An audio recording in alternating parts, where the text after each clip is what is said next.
What play does is it creates in people a reason for them to want to engage. You see people transform through play. Like you see their bodies transform themselves. You see their spirit transformed.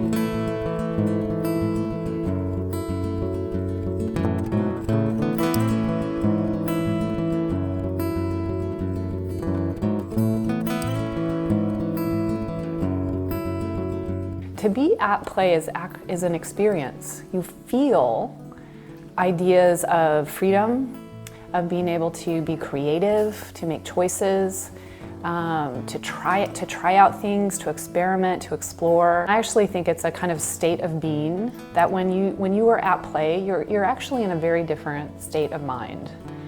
You have a kind of openness about ideas. Definitely when you're at play with other people, there's an openness to what does it mean to be with these people in this space. You're communicating with them, you're trying to understand, well, how can I relate to them? How can we do something together? You're always kind of pushing and exploring and feeling, rather than a really kind of closed, rule-bounded space where you're nervous about suggesting something or trying something or taking a next step.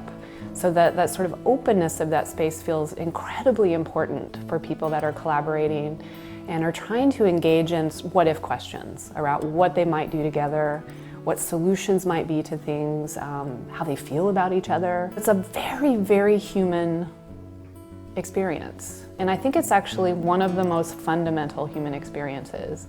And it's why it's sort of sad to me that it has fallen out of favor a little bit in the adult world as something that really matters and is really valuable.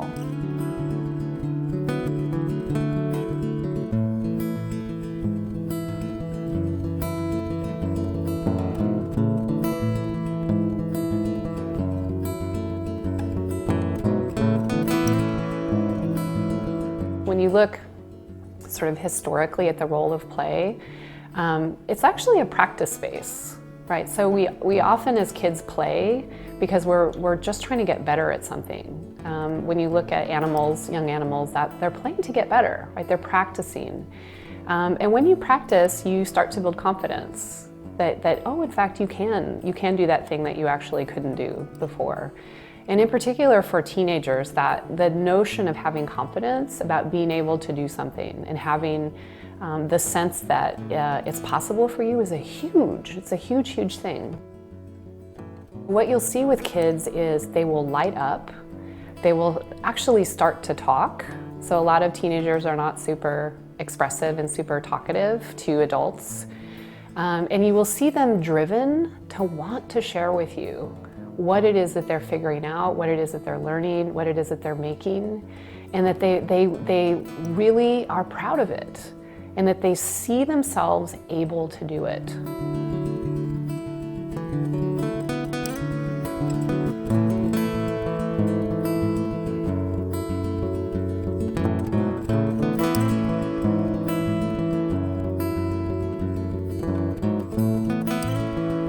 There's this thing that happens in elementary school where their kids when they're really little, they're always at play. It's actually the way that you learn, and it's understood. You let kids play, you let them explore, and then suddenly play only happens on recess. It becomes cut off and cordoned off as a time in the day where you go out, and then you can do it, and then you come back in and you're not doing that anymore. So then it becomes an activity. And then as you get older, play gets embedded in objects, like video games. And so then it's not even a time of day, but it's some object that you pick up, and then it can activate play in you if you're engaged in this thing.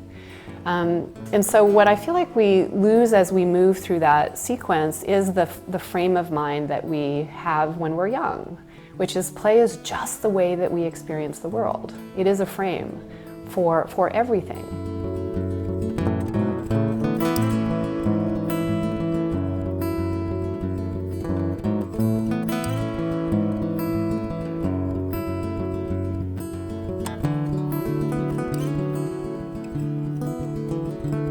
I always think about a space that's been designed with play in mind, and to really support that kind of way of being and that way of thinking.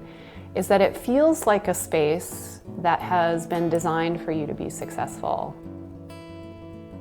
When you begin to imagine classrooms or learning spaces that have play embedded in the fabric, what you see when kids enter those spaces is that they feel that they're part of it and that it actually requires their participation to make that space work, rather than they just happen to be kids sitting in the space. But they actually are in demand.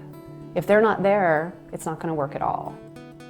I think it can be very empowering for kids, right? To understand that, wow, this experience isn't going to work if I'm not part of it. It actually requires me to have ideas.